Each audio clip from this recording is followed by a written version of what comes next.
സ്നേഹിതരെ, ജീവിതയാത്രയുടെ പുതിയൊരു കുക്കിംഗ് വീഡിയോയിലേക്ക് ഏവർക്കും സ്വാഗതം. ഇപ്പം നവരാത്രി കാലമാണല്ലോ, കൂടാതെ ശബരിമല സീസണും വരാൻ പോകുന്നു. മിക്കവരും വ്രതം അനുഷ്ഠിക്കുന്നവരായിരിക്കുമല്ലോ.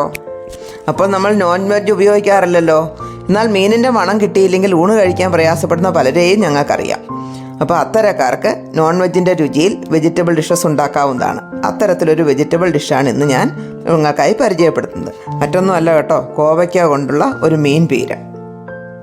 ചോറിന് കേട്ടോ നല്ലൊരു വിഭവമാണ് കേട്ടോ ഇത്. ആദ്യം 10ഓളം കോവയ്ക്ക ഇങ്ങനെ കട്ട് ചെയ്തെടുക്കാം. നമ്മളിതിൽ മീൻ ചേർക്കുന്നില്ല എങ്കിലും കറിക്ക് മീനിൻ്റെ രുചി ഉണ്ടാവുകയും ചെയ്യും. ഈ കട്ട് ചെയ്ത് വെച്ചിരിക്കുന്ന കോവയ്ക്കയിലേക്ക് ഒരല്പം ഉപ്പ് വിതറി കൊടുത്തതിന് ശേഷം ഒന്ന് ഇളക്കി യോജിപ്പിച്ചിട്ട് നമുക്ക് കുറച്ച് സമയത്തേക്ക്, ഒരു 10 മിനിറ്റ് സമയത്തേക്ക് മാറ്റി വയ്ക്കാം. ഒരു കപ്പോളം ചെറിയ ഉള്ളി ഇതുപോലെ 4ആയിട്ട് സ്ലൈസ് ചെയ്തെടുത്തത് വെച്ചിട്ടുണ്ട്. അടുത്തത് ഇത് 4 പച്ചമുളക് കീറിയതാണ്.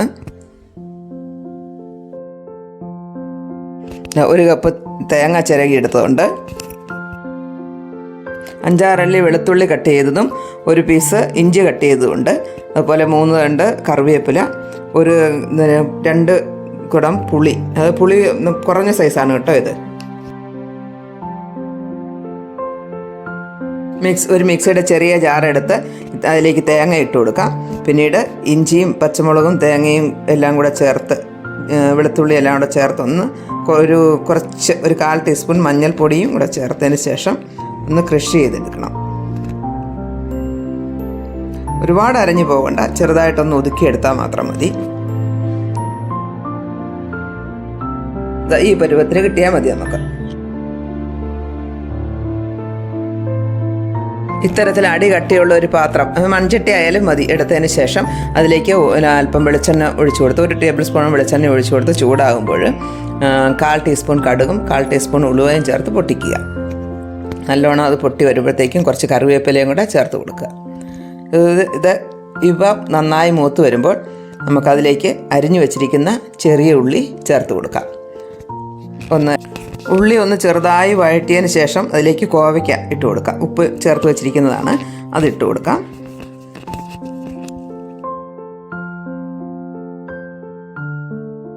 നന്നായി ഒന്ന് ഇളക്കി കൊടുക്കാം.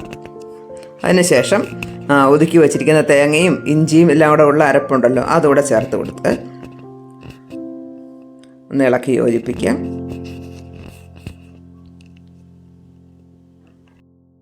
ഒരല്പം ഉപ്പും കൂടി ഇട്ട് കൊടുക്കാം. നമ്മൾ ഈ അരപ്പിനും ഒക്കെ കൂടി ഉള്ളത് മാത്രം മതി.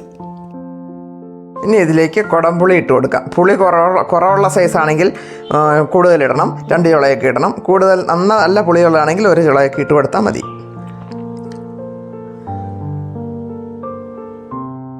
ഇതിലേക്കൊരു 3/4 കപ്പ് വെള്ളം കൂടി ചേർത്ത് കൊടുക്കാം.